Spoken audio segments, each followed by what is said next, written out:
তোমরা পরিপূর্ণরূপে ইসলামে কি করো? প্রবেশ করো। এখন ইসলামে পরিপূর্ণ প্রবেশ মানে কি?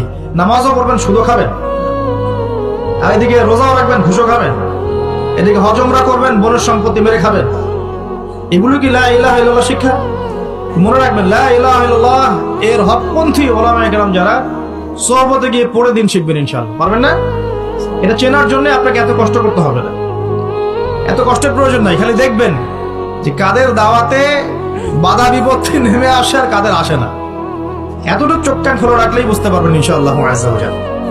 এই জন্য একজন মজলুম বলেছিলেন যে তাকে মৃত্যুর সময় বলা হচ্ছে কালিমা পড়েন। কি পড়েন? কালিমা পড়েন।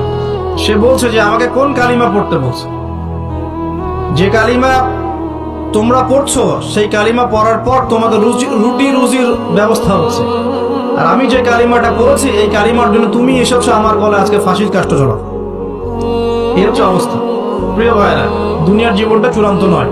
এখানে সফল হতে হলে একটা আয়াতেই যথেষ্ট আপনার জন্য। আজকে রাসূল যা দিয়েছেন নিয়ে নেন, যা দেন নাই ছেড়ে দেন, যা নিষেধ করেছেন ছেড়ে দেন, ব্যাস। আর কিচ্ছু করতে হবে। ঘুমানো থেকে শুরু করেছি আপনার জন্য, আমি একটু গুছিয়ে দিব আপনাকে সারাদিন, তারপর শেষ করে দিব ইনশাআল্লাহ। এবার আপনি ডান পাশে কাত হচ্ছেন, হয়ে বলবেন আল্লাহুম্মা বিইসমিকা আমুতু ওয়া আহইয়া। তার আগে যদি সম্ভব হয় 33 বার সুবহানাল্লাহ, 33 বার আলহামদুলিল্লাহ, 34 বার আল্লাহু আকবার পড়ে আপনি ঘুমিয়ে যান।